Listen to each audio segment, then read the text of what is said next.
Bismillahirrahmanirrahim. Assalamualaikum warahmatullahi wabarakatuh. Jadi sekarang kita belajar dari sisi bahasanya, tapi mungkin kita sedikit-sedikit mengambil tafsirnya. Ayat 97 kita baca dulu ya. Qalu ya abana istaghfir lana dunubana inna kunna khotiin. Mereka berkata, wahai ayah kami, mohonkanlah ampun bagi kami terhadap dosa-dosa kami. Sesungguhnya kami adalah orang yang bersalah atau berdosa. Ini surat Yusuf ayat 97. Lalu ayat 98, Qala saufa astaghfir lakum rabbi innahu huwal ghafurur rahim. Yakub berkata, aku akan memohonkan ampun bagimu kepada Tuhanku. Sesungguhnya dialah yang maha pengampun lagi maha penyayang. Sini ada beberapa huruf yang sudah terhighlight. Ada istaghfir lana, dunubana, saufa, dan juga ghafur. Intinya cuma 3 huruf karena istaghfir sama ghafur sama astaghfir itu dari kata yang sama, cuman beda bentuk aja. Jadi kita akan mempelajari sedikit tentang perubahan-perubahan dari kata dalam bahasa Arab. Lalu jadi kata yang pertama kita akan membahas tentang dunub. Dunub, dunub ini bentuk jamak dari danbun. Kalau misalnya kita mencari di kamus itu bisa punya arti kata ekor. Ekornya binatang itu kita sebut dengan danbun. Binatang apapun itu disebut dengan danbun, tail. Bukan tail, tapi tail. Danbun. Nah, kalau misalnya di bahasa Inggris, jadi kan banyak sinonim-sinonimnya kata danbun itu banyak. Banyak macamnya, banyak kategorinya. Tapi bahasa Inggris itu karena tidak lebih kaya dari bahasa Arab, jadi setiap bentuk dosa, setiap bentuk kesalahan itu disebut sin. Nah, ini salah ini sin, salah itu sin, semuanya sin. Nah, ini saking kayaknya bahasa Arab. Jadi setiap kategori dosa itu berbeda, berbeda kata. Jadi ini contohnya, danbun itu artinya ekor. Kenapa kok danbun? Karena ekor itu adalah apa? Kalau misalnya akibat akibat dari suatu perbuatan itu kan biasanya di belakang ya. Penyesalan itu kan di belakang. Jadi ekor itu kan juga letaknya di belakang. Jadi danbun itu diambil dari sana. Danbun artinya ekor, dan dia itu menandakan kalau misalnya kesalahan itu nanti akibatnya itu di belakang. Di akhirat nanti balasannya neraka. Gitu. Lalu yang kedua adalah sesuatu yang kotor. Sesuatu yang kotor, sesuatu yang memalukan. Sesuatu yang memalukan. Kan bagi hewan itu kan dekat dengan apa tempat apa namanya tempat pembuangan ya, tempat pembuangan. Nah itu kan sesuatu yang kotor, sesuatu yang memalukan. Jadi danbun ini di sini adalah sesuatu yang membuat kita malu. Jadi kesalahan yang sampai membuat kita malu, berakibatnya itu berakibat besar gitu. Jadi ini adalah penggunaan kata danbun. Lalu ada lagi kata selain danbun yaitu ismun. Jadi danbun, ismun, isyan, hubun, sayiatun, khotiatun ini semuanya adalah sama-sama sin. Kalau misalnya bahasa Inggris sama-sama sin, tapi kalau misalnya bahasa Arab itu sangat berbeda. Tuh, nggak sangat sih. Berbeda kategori dalam dosanya. Dosanya dalam bentuk apa gitu. Nah, kalau misalnya yang kedua ismun, ismun ini arti katanya itu dari al-bud'u. Al-bud'u batiun. Batiun itu artinya lambat. Karena orang yang berdosa itu mereka lambat dari kebaikan. Makanya disebut dengan ismun.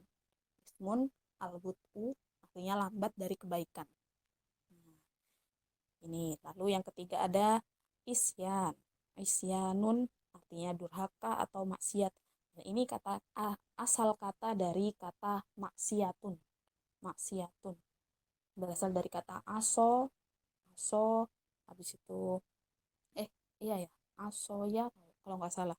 Lalu jadi isyan, lalu maksiatun, ini masih satu rumpun. Nah, artinya durhaka atau maksiat. Ini kayak memisahkan diri. Contohnya ketika anak kecil atau bayi yang berumur 2 tahun disapih. Disapih itu kalau misalnya udah nggak boleh menyusui gitu, nggak boleh ibunya harus menyapih anaknya, jadi anaknya nggak boleh menyusui lagi gitu, itu namanya disapih. Jadi kan harus dipisahkan, harus memisahkan. Apa hubungannya? Nah, orang maksiat itu dia itu memisahkan diri dari petunjuk Allah gitu. Memisahkan diri dari petunjuk Allah, dan dia itu berbuat sesukanya, makanya disebut dengan isyan gitu. Jadi kayak memisahkan dari petunjuk Allah, dia durhaka dari petunjuk Allah, dan dia bermaksiat, itu berarti dia sedang memisahkan diri dari petunjuk Allah gitu. Sedang melakukan isyan. Oke. Dan ini masih sin juga kalau misalnya di bahasa Inggris. Lalu ada yang keempat namanya hubun. Hubun itu artinya menghardik, menghardik. Menghardik itu kayak apa? Mencegah, mencegah sesuatu yang dilarang, sesuatu yang dilarang. Jadi kayak dihardik agar nggak melakukan itu hubun. Dan ini biasanya pelakunya sadar kalau misalnya dia melakukan kesalahan gitu. Ini ada di beberapa ayat juga, tapi aku nggak mencatat ayatnya. Lalu yang kelima adalah sayyi'atun. Sayyi'atun ini adalah lawan kata dari hasanah. Hasanatun lawan katanya sayyi'atun. Kalau misalnya hasanatun itu kebaikan, kalau misalnya sayyi'atun itu adalah keburukan. Apa di sini kenapa kok menyebabkan kesedihan? Nah, karena sayyi'atun itu adalah hal yang membuat kita sedih, baik dalam urusan dunia atau urusan akhirat. Itu sayyi'ah. Nah, kenapa sayyi'ah? Kenapa orang yang berdosa disebut dengan sayyi'ah? Kenapa kok menyebabkan kesedihan?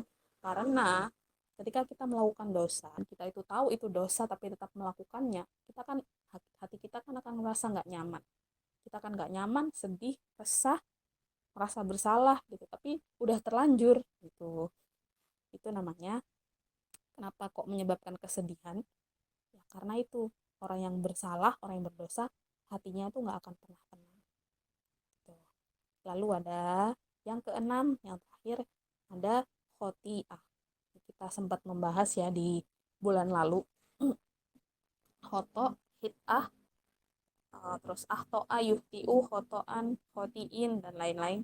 Nah, itu artinya intinya berbelok dari jalan yang benar. Itu artinya khoto, salah, salah. Berbelok dari arah yang benar, eh, ada yang disengaja. Kalau misalnya khoto itu sengaja, tidak disengaja, tapi kalau misalnya hitun itu artinya tidak disengaja, yang tidak disengaja. Ada aktoa itu artinya adnaba. Oh, pokoknya kalau khoto itu serius, kesalahannya serius, tapi kalau misalnya hitun itu adalah kesalahan yang tidak disengaja. Misal kita apa, naruh gelas di meja terus habis itu kesenggol, nah itu namanya hitun. Tapi ketika kita sengaja nyenggol buat bikin marah temen, itu namanya khoto gitu ya. Jadi ada 6 kata persamaan kata sinonim dari kata danbun atau sin, yaitu danbun. Oh, sinonimnya berarti 5 ya. Asalnya danbun, lalu ismun, ada isyan, ada hubun, ada sayyi'atun, ada khoti'atun. Dan aku belum tahu juga kalau misalnya ada yang lain. Tapi yang bisa aku tangkap, yang bisa aku tangkap itu ini dulu gitu. Nanti kalau misalnya Dreamers nemu yang lain lagi, bolehlah sharing-sharing gitu. Oke. Lalu selanjutnya ada second word, yaitu saufa. Saufa di sini apa sih? Saufa itu kalau misalnya bahasa Inggris artinya soon. Saufa. Nah, kita baca arti bahasa Arabnya dulu ya. Ini di kamus Al-Ma'ani. Aku ambil dari kamus Al-Ma'ani. Harfun. Harfun mabniun alal fathi. Yuhassisu af'alal mudhara'ah lil istiqbalil ba'id. Fayaruddul fi'il minaz zaman at-tayyiq wa huwal hal ila zaman al-wasi' wa huwal istiqbal wa huwa yaqtadi ma'nal mumatolah wa ta'khir wa aktsara ma yastamilu fil wa'id wa qad yastamilu fil wa'd. Jadi saufa ini dia itu harfun. Dia bukan fi'il dan dia juga bukan isem. Kalau danbun tadi kan isem ya. Danbun itu isem. Terus kalau misalnya orang yang melakukan kesalahan, perbuatan yang dilakukan, perbuatan dosa yang dilakukan itu namanya fi'il. Tapi saufa di sini bukan isem dan juga bukan fi'il, karena dia bukan bukan apa? bukan kata kerja, dia juga bukan kata benda. Jadi dia masuknya ke harf. Dia adalah harfun mabni. Mabni itu apa? Mabni itu nggak bisa berubah, nggak bisa berubah harokat akhirnya. Kalau misal danbun bisa kan jadi danban, bisa jadi danbin. Tapi ketika saufa itu harfun mabni, mabni itu nggak bisa diubah-ubah katanya. Jadi meskipun dia itu ada setelah harful jer, dia tetap saufa bukan saufi. Dan ketika dia itu berdiri sendiri, dia bukan saufu. Jadi kapanpun di tempat dimanapun, tempatnya dimanapun, atau dia itu sebagai apa, dia tetap saufa. Itu namanya mabni. Jadi tetap harokat akhirnya tetap itu mabni. Mabniun alal fathi berarti dia itu tetap fathah harokatnya, tetap fathah harokatnya. Nah, ini apa artinya? Dia itu ketika disandingkan dengan fiil mudhari, misal saufa astaghfir, tadi yang di ayat 98, saufa astaghfiru lakum, saufa astaghfir, astaghfiru itu kan fiil mudhari. Nah, ketika saufa itu disandingkan dengan fiil mudhari, maka dia artinya istiqbal, makna istiqbal. Jadi artinya itu nanti, nanti gitu. Jadi gitu. Saufa astaghfir berarti iya nanti aku akan memintakan ampunan kepada Tuhanku gitu. Terus fayaruddul fi'il minaz zaman at-thayyib wa huwa ila zaman al-wasi wa huwa al-istiqbal. Pokoknya intinya artinya al-istiqbal, mustaqbal, nanti-nanti. Fi'il mudhari kan fi zaman mustaqbal ya. Bisa yang belum kita kerjakan atau yang sedang kita kerjakan. Bukan madi, bukan madi yang sudah lewat. Wa huwa yaqtadi maknal mumatolah wa ta'khir. Maknal mumatolah itu dari kata towil, jadi kayak butuh waktu yang lama mungkin. Terus ada takhir itu mengakhirkan, jadi intinya kayak pending gitu, dipending saufa astaghfir lakum rabbi tuh. Wa aksar ma yastamilu fil wa'id wa qad yastamilu fil wa'd. Jadi kadang ini sering dipakai di wa'ad. Wa'ad itu kayak perjanjian gitu loh. Iya, saufa aku akan belajar nanti, saufa ata'alam, jadi kayak gitu. Jadi kayak buat jaminan kita gitu loh, iya nanti aku belajar, iya gitu, kayak gitu. Jadi ini fungsi dari kata saufa. Boleh kita tambahkan di fi'il mudhari yang lain, saufa ata'alamu, saya akan belajar nanti gitu. Terus saufa anamu, saya akan tidur nanti gitu. Atau saufa adhabu, saya akan berangkat nanti, saya akan pergi nanti. Itu bisa, itu arti dari kata saufa. Dan di ayat 98 itu ada 3 arti. Ini sepertinya udah dijelaskan ya kemarin ya. Tapi buat mereview ulang, apa sih tadi? Qala saufa astaghfirulakum rabbi innahu huwal ghafurur rahim. Nah, jadi ada 3 kemungkinan. Saufa astaghfirulakum rabbi. Kenapa sih kok nggak langsung aja ketika anak-anaknya memohon untuk dimohonkan ampunan kepada Allah gitu? Kenapa kok nggak langsung iya, aku akan memohonkan ampun. Kenapa kok nggak langsung gitu? Kenapa harus ada saufanya? Kenapa harus sun? Jadi ini ada 3 arti, menurut para ulama ya. Arti yang pertama adalah waiting for the best hour. Jadi mungkin ketika hyung-hyungnya Nabi Yusuf itu sedang dimintakan ampunan, itu tadi mungkin tidak di waktu yang tepat, mungkin bukan waktu yang mustajab, maka Nabi Yakub bilang, iya nanti aku akan mendoakan, aku akan menunggu waktu yang tepat untuk berdoa, mungkin di sepertiga malam atau mungkin di waktu-waktu yang lainnya yang mustajab gitu. Iya nanti aku akan memohonkan ampunan kepada Tuhanku gitu. Itu arti yang pertama. Lalu arti yang kedua, I will continue to pray for you. Jadi aku akan terus memohonkan ampunan untukmu. Jadi yang kedua itu continue. Nggak cuma sekarang, tapi aku akan selalu mendoakanmu. Aku akan selalu memohonkan ampunan untukmu. Itu kemungkinan yang kedua. Lalu yang ketiga ini, I don't believe you, I want to see your sincerity. Jadi aku itu nggak percaya sama kamu. Bisa jadi gini artinya, aku nggak percaya sama kamu. Aku pengen melihat kesungguhan kalian itu gimana. Bener nggak sih ini mau bertaubat gitu. Karena kan mereka sudah, wah banyak banget ya kesalahan-kesalahannya para Hyungdul ini. Dari Nabi Yusuf kecil udah kayak gitu. Terus habis itu ketika belum lagi perlakuan ke ayahnya, belum lagi perlakuan ke saudaranya Benyamin, belum lagi perlakuan ke Nabi Yusufnya. Masya Allah, perbuatannya apa, dosa-dosanya banyak sekali gitu. Jadi mungkin Nabi Yakub ini pengen melihat kesungguhan mereka untuk bertaubat dulu, makanya memakai kata saufa astaghfir lakum. Saufa, iya nanti pasti aku akan mohonkan gitu. Jadi ini kan janji ya, saufa, iya nanti. Kalau misalnya nggak didoakan kan berarti mengingkari janji. Yang di sini kan yastamilu fil wa'ad tadi, saufa dipakai untuk pakai jaminan gitu. Oke. Lalu udah ya, di sini kata kedua yaitu saufa artinya sun, yang artinya kayak penundaan pending, takhir. Yang di sini ada 3 maksud dari di surat Yusufnya tadi. Lalu kata ketiga yaitu ghafaro. Ghafaro itu, oh ini aku salah, ini bukan ask forgiveness tapi ampunan aja. Ghafaro itu ampunan. Nah, ada banyak ini perubahannya. Kita belajar perubahannya. Ghafaro itu kalau misalnya di kamus Al-Ma'ani artinya afa anhu samahahu satarahu bil afwi wal musamahah. Ghafaro itu mengampuni, memaafkan, Afa, afwan. Kita kan biasa sering bilang afwan, kan itu artinya minta maaf. Nah, ini afa itu asal katanya dari kata afwan. Afa anhu. Ghafaro itu adalah ampunan.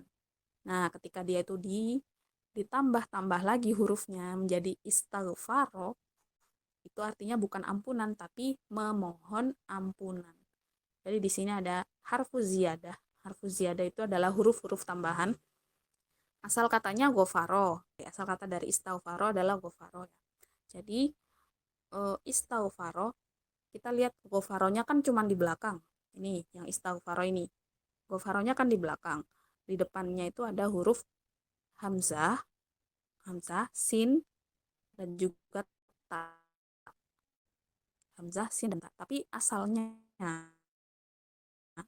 hurufnya itu cuma gofaro. Jadi hamzah, sin, dan ta ini namanya harfuz ziyadah, huruf-huruf tambahan.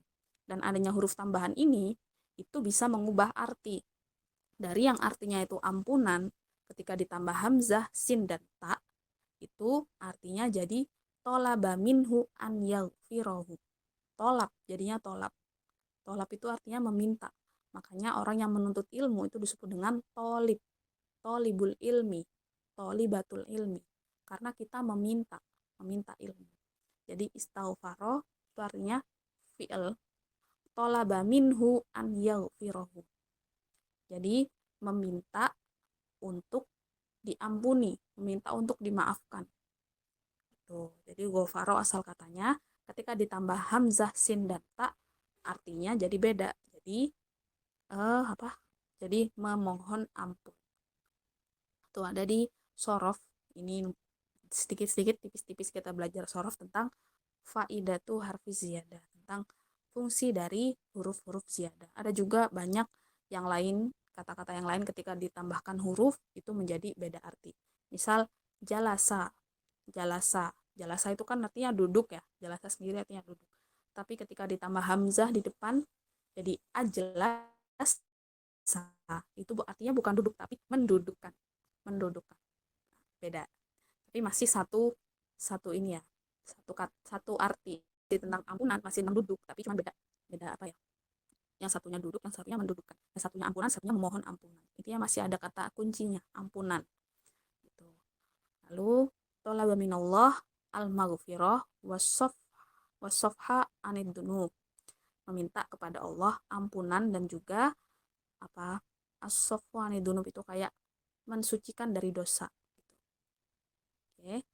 Lalu istighfar itu ada Kalau ketika kita meminta maaf ya, ketika kita meminta maaf kepada orang, kan kita itu harus spesifik ya, harus spesifik. Minta maaf buat apa dan minta maaf kepada siapa. Gitu. Apa kesalahan kita dan kepada siapa kita mau meminta maaf. Nah, untuk apa kesalahan apa? Nah, di sini ada di ayat 97, di ayat 97 itu qalu ya abana istaghfir lana dunubana inna kunna khotiin. Mereka itu cuman meminta ampun atas kesalahan mereka. Tapi mereka nggak menyebutkan kepada siapa. Kepada siapa, cuman atas apa. Cuman apa kesalahannya. Tapi ini pun juga nggak spesifik ya kesalahannya yang mana. Nah, karena kesalahan mereka mungkin banyak banget ya. Jadi mungkin mereka menyebutkannya secara am aja gitu. Dan di sini mereka nggak menunjukkan minta maaf ke siapa. Istaghfir lana dunubana. Istaghfir kepada siapa itu nggak disebutkan. Tapi Nabi Yakub di sini menjawab, Qala saufa astaghfir lakum rabbi. Nabi Yakub menjawabnya dengan from who bukan kesalahan, nggak menyebutkan kesalahan tapi menyebutkan apa kepada siapanya. Jadi ini kayak faedahnya itu kayak menyebutkan ketika kita itu meminta maaf, jadi harus ada apa kesalahan kita dan kepada siapa kita mau meminta maaf.